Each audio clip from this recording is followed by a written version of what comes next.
بسم اللہ الرحمن الرحیم۔ السلام علیکم۔ سیرت النبی صلی اللہ علیہ وآلہ وسلم عنوان پہلی وحی۔ انہوں نے آتے ہی کہا اقرأ یعنی پڑھیے۔ آپ نے فرمایا میں نہیں پڑھ سکتا یعنی میں پڑھا لکھا نہیں۔ اس پر جبرائیل علیہ السلام نے آپ کو سینے سے لگا کر بھینچا۔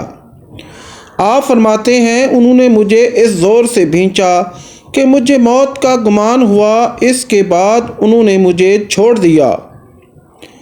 پھر کہا پڑھیے یعنی جو میں کہوں وہ پڑھیے۔ اس پر آپ نے فرمایا میں کیا پڑھوں؟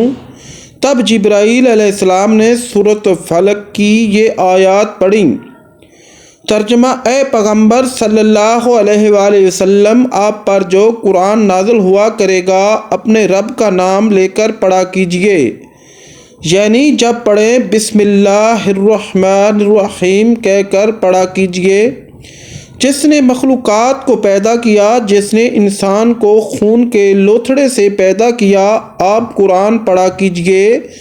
اور آپ کا رب بڑا کریم ہے، جو چاہتا ہے عطا کرتا ہے، اور ایسا ہے جس نے لکھے پڑھوں کو قلم سے تعلیم دی اور عام طور پر انسانوں کو دوسرے ذریعوں سے ان چیزوں کی تعلیم دی جن کو وہ نہیں جانتا تھا۔ آپ فرماتے ہیں میں نے ان آیاتوں کو اسی طرح پڑھ دیا، جس کے بعد وہ فرشتہ میرے پاس سے چلا گیا۔ ایسا لگتا تھا گویا میرے دل میں ایک تحریر لکھ دی گئی ہو، یعنی یہ کلمات مجھے زبانی یاد ہو گئے۔ اس کے بعد آپ گھر تشریف لائے۔ بعض روایات میں آتا ہے کہ جبرائیل علیہ السلام جب غار میں آئے تو پہلے انہوں نے یہ الفاظ کہے تھے: اے محمد، آپ اللہ کے رسول ہیں اور میں جبرائیل ہوں۔ آپ کی گھر تشریف آوری سے پہلے سیدہ خدیجہ رضی اللہ تعالی عنہا نے حسب معمول آپ کے لیے کھانا تیار کر کے ایک شخص کے ہاتھ آپ کے پاس بھجوا دیا تھا، مگر اس شخص کو آپ غار میں نظر نہ آئے۔ اس شخص نے واپس آ کر یہ بات سیدہ خدیجہ رضی اللہ تعالی عنہا کو بتائی۔ انہوں نے آپ کی تلاش میں آپ کے عزیز و اقارب کے گھر آدمی بھیجے، مگر آپ وہاں بھی نہ ملے۔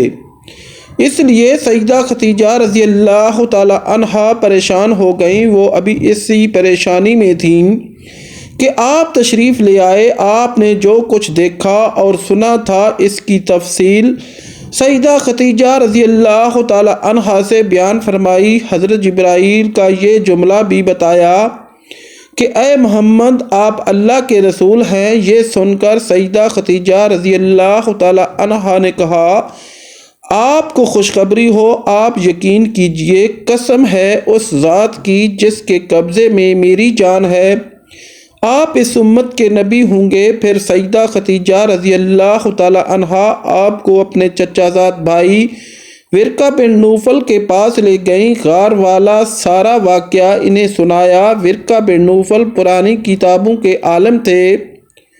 ساری بات سن کر وہ پکار اٹھے قدوس قدوس، قسم ہے اس ذات کی جس کے قبضے میں میری جان ہے، خدیجہ اگر تم سچ کہہ رہی ہو تو اس میں شک نہیں، اس کے پاس وہی ناموس اکبر یعنی جبرائیل علیہ السلام آئے تھے جو موسیٰ علیہ السلام کے پاس آیا کرتے تھے۔ محمد اس امت کے نبی ہیں، یہ اس بات پر یقین کر لیں۔ قدوس کا مطلب ہے وہ ذات جو ہر عیب سے پاک ہو۔ یہ الفاظ توجب کے وقت بولا جاتا ہے، جیسے ہم کہہ دیتے ہیں اللہ اللہ۔ ورقہ بن نوفل کو جبرائیل کا نام سن کر حیرت اس لیے ہوئی تھی کہ عرب کے دوسرے شہروں میں لوگوں نے یہ نام نہیں سنا تھا۔ یہ بھی کہا جاتا ہے کہ ورقہ بن نوفل نے آپ کے سر کو بوسہ دیا تھا اور پھر کہا تھا کاش میں اس وقت تک زندہ رہتا جب آپ لوگوں کو اللہ تعالیٰ کی طرف دعوت دیں گے، میں آپ کی مدد کرتا، اس عظیم کام میں بڑھ چڑھ کر حصہ لیتا۔ کاش میں اس وقت تک زندہ رہوں جب آپ کی قوم آپ کو جھٹلائے گی، آپ کو تکالیف پہنچائے گی، آپ کے ساتھ جنگیں لڑے گی اور آپ کو یہاں سے نکال دیا جائے گا۔ اگر میں اس وقت تک زندہ رہا تو آپ کا ساتھ دوں گا۔ اللہ کے دین کی حمایت کروں گا۔ آپ یہ سن کر حیران ہوئے اور فرمایا میری قوم مجھے وطن سے نکال دے گی؟ جواب میں ورقہ نے کہا ہاں، اس لیے کہ جو چیز آپ لے کر آئے ہیں اسے لے کر جو بھی آیا اس پر ظلم ڈھائے گئے۔ اگر میں نے وہ زمانہ پایا جو میں ضرور آپ کی مدد کروں گا۔ ورقہ نے حضرت خدیجہ رضی اللہ تعالی عنہا سے یہ بھی کہا تمہارے خاوند بے شک سچے ہیں، در حقیقت یہ بات نبوت کی ابتدا ہے، یہ اس نبی کی امت ہیں، لیکن اس کے کچھ ہی مدت بعد ورقہ بن نوفل کا انتقال ہو گیا۔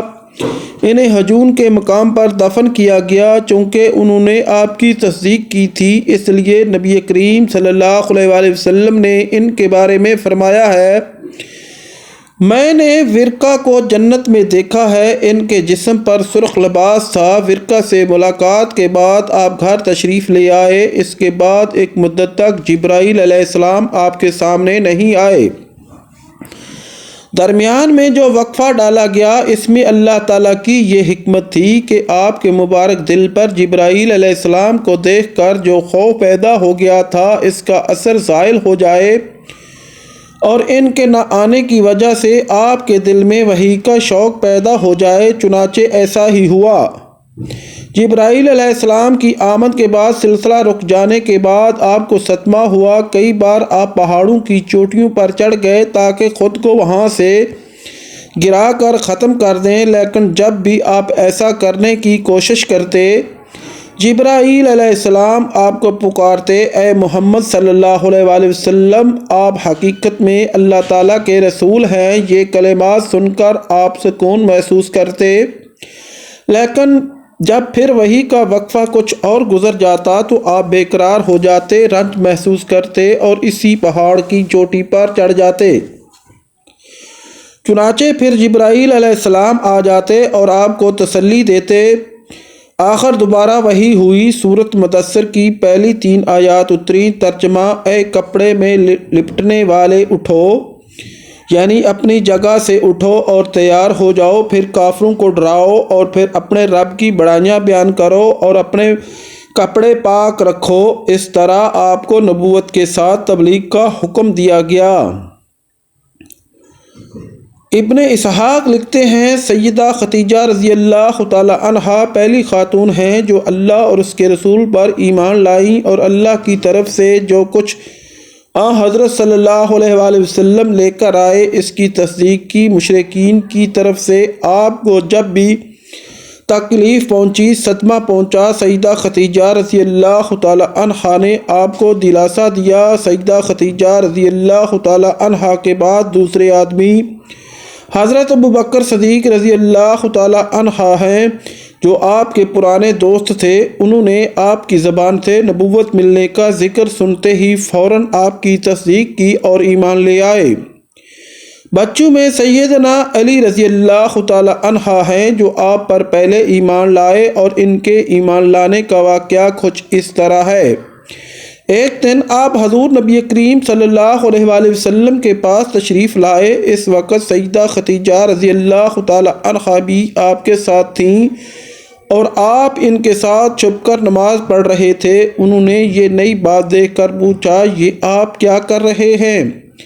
نبی کریم صلی اللہ علیہ وآلہ وسلم نے ارشاد فرمایا یہ وہ دین ہے جس کو اللہ تعالیٰ اپنے لیے پسند فرمایا ہے